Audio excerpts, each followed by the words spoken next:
From mistakes to master. Hello, everyone.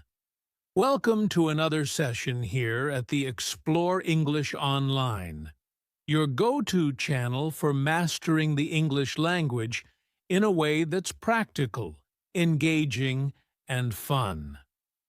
We're diving deep into one of the most powerful ways to learn English, or any language, really.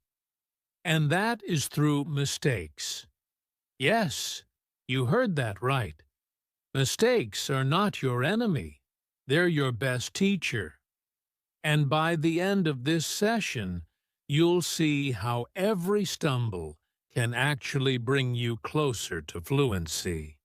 Before we dive in, I'd like to remind you to subscribe to our channel and share it with your friends, colleagues, or anyone who might find it helpful.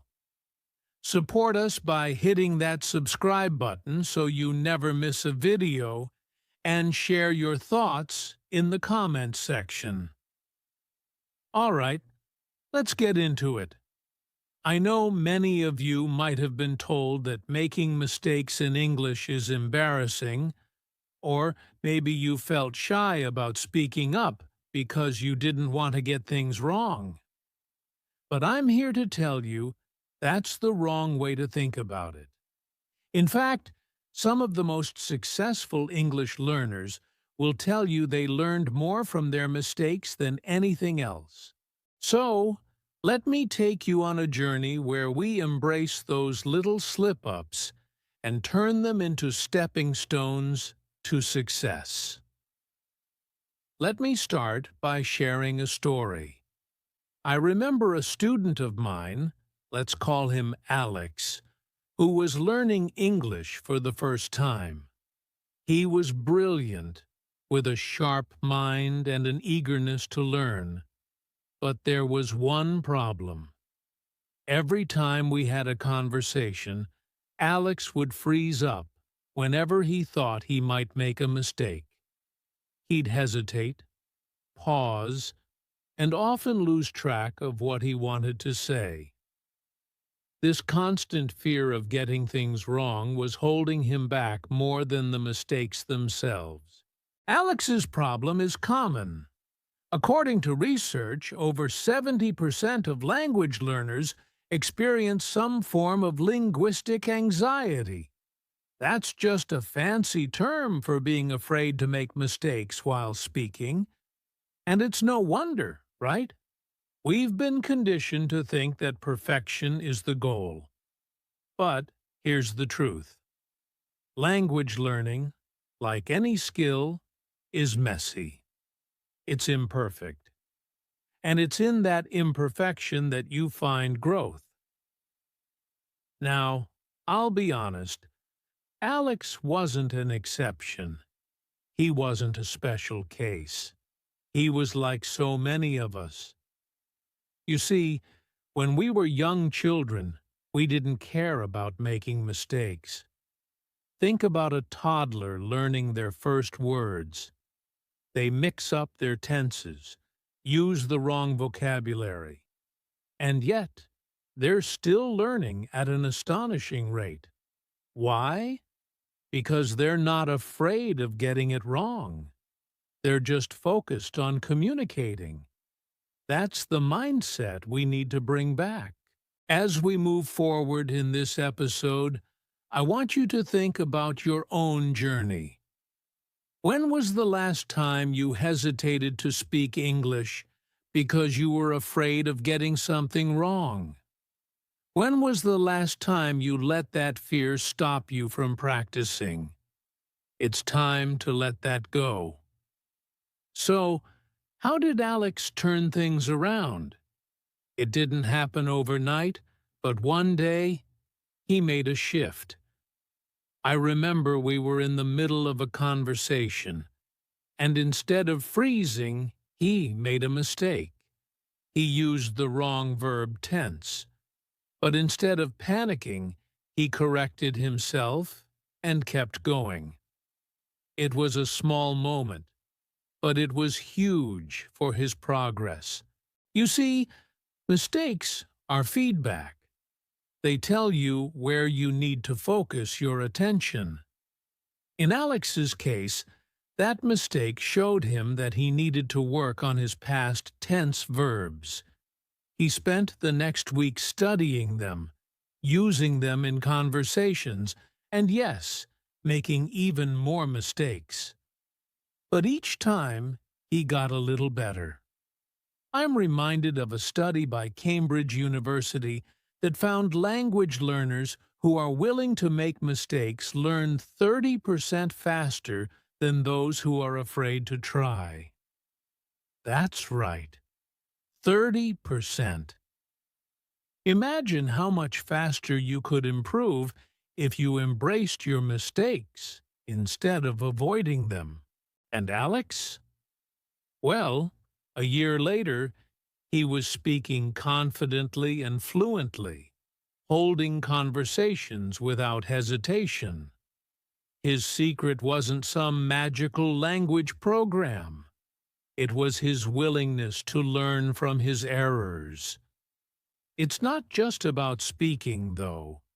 Writing is another area where mistakes can lead to breakthroughs. Let me tell you about Maria, another student of mine. Maria was terrified of writing in English. She was always worried about grammar, sentence structure, and punctuation. In her first few assignments, her writing was stiff and formal because she was so focused on not making mistakes. But I encouraged Maria to write freely, to let go of her fear of mistakes. At first, she resisted. "What if I write something that doesn't make sense?" she asked. And I told her, "That's okay. That's where you learn." After a few months of consistent practice, something amazing happened. Maria's writing became more natural, more fluid.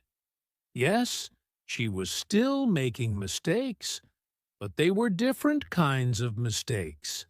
Subtle ones that showed she was experimenting with more complex sentence structures.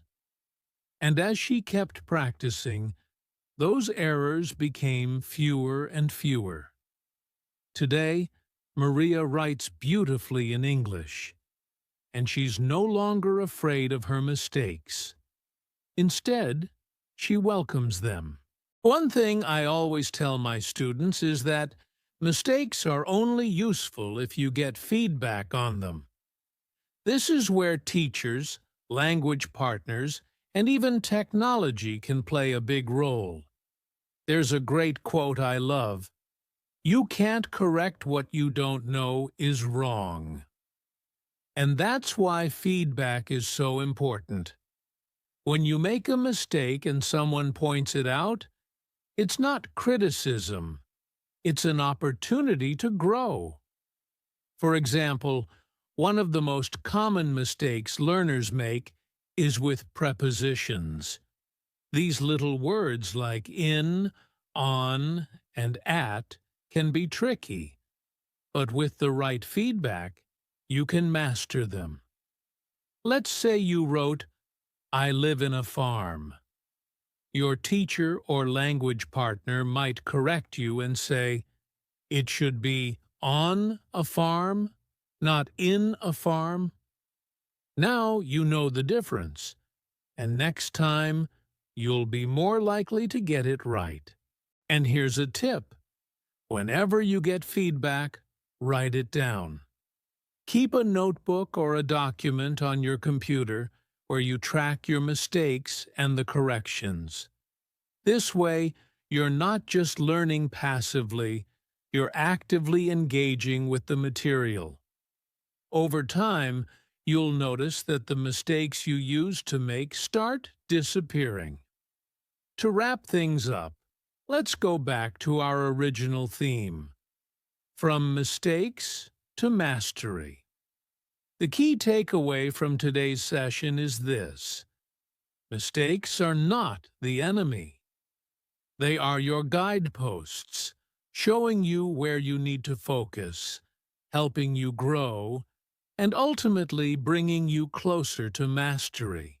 So, the next time you make a mistake in English, whether you're speaking, writing, or even just thinking in the language, remember this: each mistake is an opportunity. Embrace it, learn from it, and keep moving forward. Thank you so much for joining me today. I hope this session has inspired you to rethink the way you approach learning and to see your mistakes in a new light. Don't forget to subscribe to the podcast and share it with others who might benefit. And as always, feel free to leave a comment sharing your own experiences. Have you made a mistake that turned into a learning moment? Let us know. Until next time, keep learning, keep growing, and remember, your mistakes are the path to mastery. Take care.